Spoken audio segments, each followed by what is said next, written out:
Não chegou uma semana. Eu gastava uma hora para chegar ao teu curso, uma hora entre aspas, né? Porque você sai de casa, tem que tomar banho, tem que se arrumar e tal, daí pega o carro, vai até o curso, tem que estacionar, daí vem flanelinha, encher o saco, pedindo sei lá o que e tal, você para, aí o professor atrasa um pouquinho, aí vem aquelas conversas paralelas e tal. É uma hora antes, aí tem aquele intervalinho, porque o pessoal fica cansado, quer tomar um lanche, quer tomar um suco, aí vem a fofoca. Aí vem os terroristas, vai cair isso e tal. E daí mais uma hora para voltar. Eu falei, eu não vou ficar perdendo 2 horas que eu posso estar estudando para ficar ouvindo. Não é abobrinha, né? Porque as aulas até que eram boas, mas aquele clima todo ali não é um clima que me fazia bem. Mas tem gente que precisa disso. Então, eu até recomendo para as pessoas estudem, façam curso às vezes para se orientar e tal. Mas a principal coisa é o seguinte: você tem que colocar em mente, né, o que você quer de fato. No meu caso, o que eu queria de fato era ser aprovado. E depois eu falei, vou passar em um, vou passar em outro, vou galgando. Tem gente que não, tem gente que só quer um concurso, não for aquele, não serve para mais nada. Se a pessoa tiver consciência de que isso é uma decisão arriscada e quiser levar adiante, ótimo, eu não condeno. Mas tem que saber que isso aí é uma travessia mais arriscada e mais penosa. Outra questão é a seguinte: como fazer um planejamento de estudo? Cada pessoa é uma pessoa diferente. Eu vou falar como foi o meu, como eu acho que funciona para mim, e eu acho que funciona para outras pessoas também, para quem eu indiquei.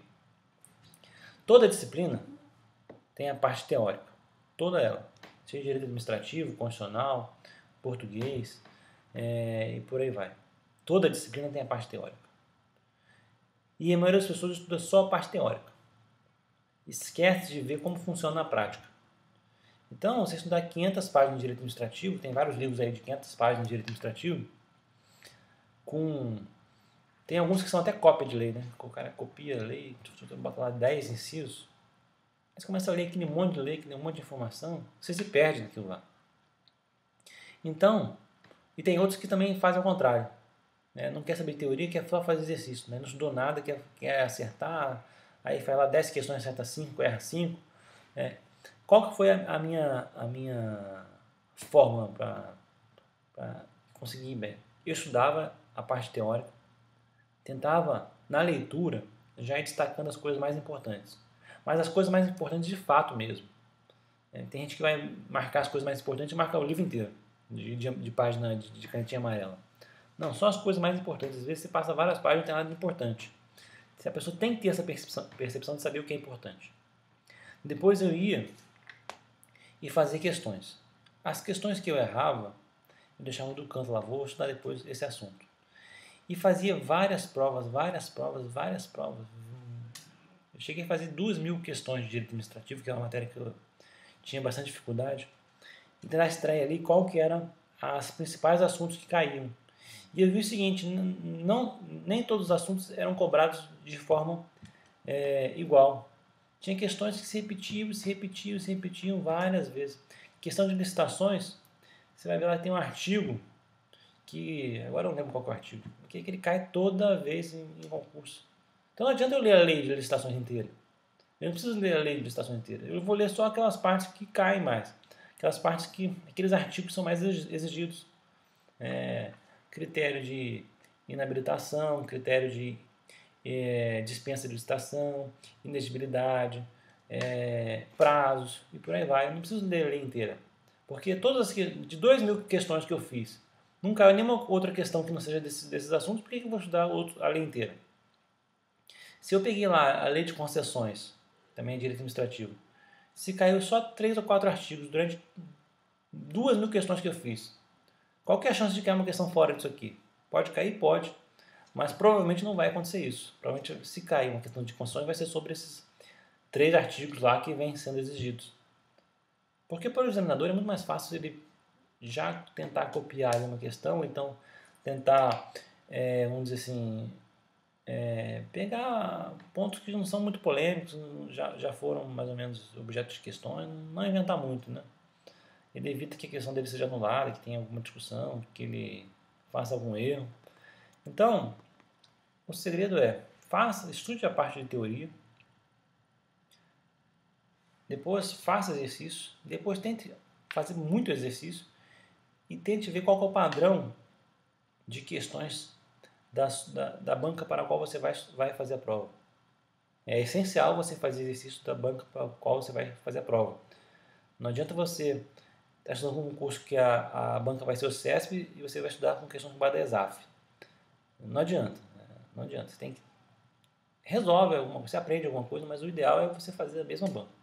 E daí você vê qual é o tipo de questão, qual é o tipo de informação que eles pedem em cada prova, o que eles repetem mais. E com base nesse padrão, você volta para a parte de teoria e começa a tentar entender mais ou decorar mais aquela parte que você vê que está caindo mais. Essa dica é essencial. Agora, outra coisa é o seguinte, não deixe de estudar nada que cai no edital. Se você for deixar alguma matéria de lado, tenha certeza de que aquela ali não vai individualmente reprovar você. Porque eu já fui reprovado em várias provas, porque ia muito bem num lado do concurso e no outro que eu tinha estudado eu zerava, ia muito mal e era reprovado. Ao passo que eu tivesse estudado 2 linhas, 3 linhas daquela matéria, ele tinha feito o mínimo e tinha sido aprovado. Então, é uma dica do assim, não deixe nenhuma matéria sem estudar nada. Né? Pegue pelo menos é lógico que não dá para estudar tudo, de tudo é impossível. Se pegar todos os editais é impossível você estudar tudo. Tenha essa noção, essa consciência. Não dá para estudar tudo. Mas a parte que você não vai estudar, dê uma lida por alto para você ver o que é mais importante, para você não zerar, não ser eliminado naquela disciplina. Algumas pessoas fazem planilhas com datas do estudo, do dia 4 ao dia 8 você está dia administrativo, do dia 9 até o dia 12 português, do dia 13 até o dia 16 vou estudar direito constitucional. Eu não acho muito bom isso não.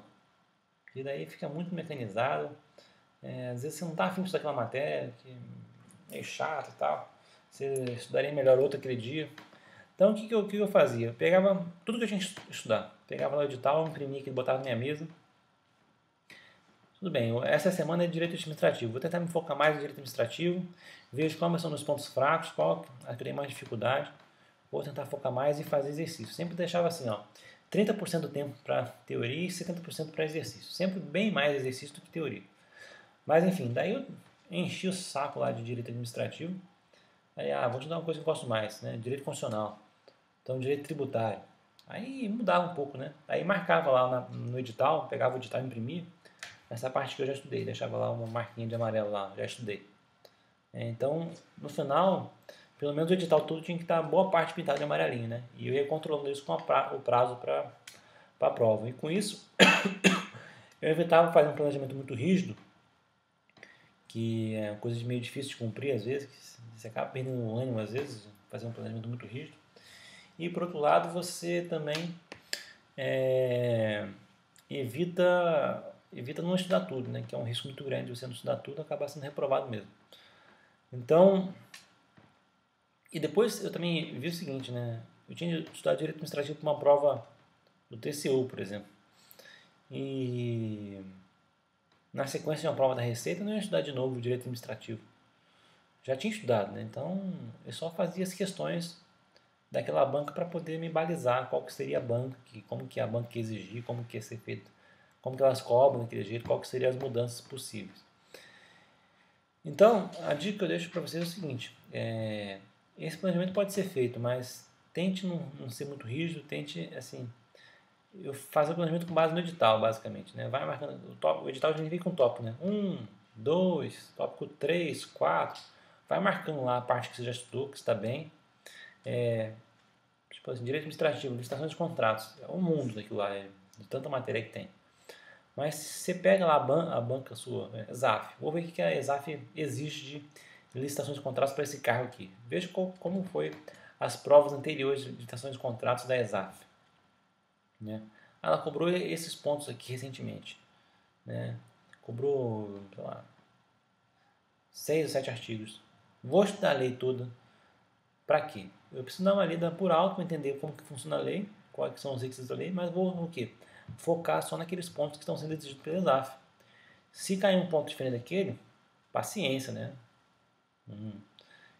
Errei no meu planejamento, mas pelo menos não perdi tempo. Eu aproveitei meu tempo com outra coisa. Estudei os 6 artigos lá que que eu consegui, esses 7 artigos mais importantes que eu consegui, e o resto, paciência, tentei, essa aqui não deu, parte para outra. Mas dificilmente isso vai acontecer, provavelmente esse planejamento vai dar certo. Na parte de ciências assim, mais exatas, matemática financeira, contabilidade, o que eu recomendo para você é o seguinte: faça bastante exercício e faça no próprio corpo da prova, viu? Porque na hora da prova você não vai ter espaço rascunho como você tem em casa. Muita gente chega lá com espaço de tempo, o espaço físico da prova não consegue fazer, mas em casa com um tempo maior e com um tempo, um espaço maior eles conseguiram. Então qual é o problema? Ele não está conseguindo se adequar ao modelo de prova, porque na prova tem um espaçozinho rascunho muito menor, tem aquela tensão do tempo e tal. Tem uma prova de matemática financeira e estatística da ESAF de 2005 para auditor da Receita, que foi o concurso que eu passei em primeiro lugar para a primeira região fiscal. É muita gente boa que eu conheço, não passou, justamente engenheiro, inclusive, cara economista, estatístico, não passou em matemática e estatística. Por quê? Porque a prova era um monstro de fazer, era um absurdo, não tinha tempo para fazer aquela prova. E não tinha espaço para você rascunhar. Então, o que você tinha que fazer? Eu pensei assim, bicho, aqui eu tenho que... Não vou conseguir fazer pontuação aqui, a prova está muito monstro. Se eu tentar encará-la de frente, eu vou ser atropelado. O que eu fiz? Eu tenho que fazer no mínimo 6 questões aqui para não ser reprovado, que é 40% da prova. Como são 5 alternativas, se eu chutar tudo, a chance de acertar, se eu chutar, se eu não soubesse nada, chutar tudo, 20% de 15 dá 3. Então eu acertaria 3, faltaria ainda 3 para ser aprovado. Então o que eu pensei? Eu tenho que fazer 4 questões muito bem feitas, 4 ou 5 questões muito bem feitas, dessas 15 de estatística e matemática financeira, e deixar as outras para tentar chutar no final. Por quê? Se eu conseguir acertar 4, com certeza, ou 5, iria me faltar 2 ou 1 questão para fechar a prova. Para fechar os 6, né? E daí acontece, eu teria mais um campo aí de 10 questões que eu não saberia, que eu ia chutar, para acertar as outras 2 ou 1 que estaria faltando. Então, estatisticamente, eu conseguiria me garantir assim. E foi o que eu fiz. Peguei lá as 4 primeiras questões de matemática financeira, consegui fazer 2 bem, 2 ou 3 bem, fui para a estatística, fiz mais 1 ou 2 bem, e falei, agora não dá mais tempo para fazer mais nada. Eu vou aqui dar uma olhada aqui por alto, ver como que dá. Porque tinha prova de covariância, tinha de correlação, nossa, era uma prova gigantesca, monstruosa. Se fosse fazer aquilo ali, me levar 6 horas e não ia terminar. Aí eu olhei por alto, sim, vi o que era absurdo, fiz 4 com certeza absoluta para me garantir, deixei umas 3 que eu tinha cortado 2 absurdas, deixei cada uma com 3 para chutar, e a outra eu chutei tudo. Então, as 4 que eu fiz com certeza eu acertei. Dessas outras que eu deixei 3 em branco, eu acertei mais 1 ou 2. Então já fiz 6, já me livrei. E nas que eu chutei, as outras 8 que eu chutei, eu acertei 2. Né? Então eu acabei fazendo 8 questões nessa matéria, acabei não sendo reprovado. Ou seja, do ponto de vista absoluto, eu fui muito mal na prova. Né? Fiz 8 questões de 15, fiz pouco mais que 50%.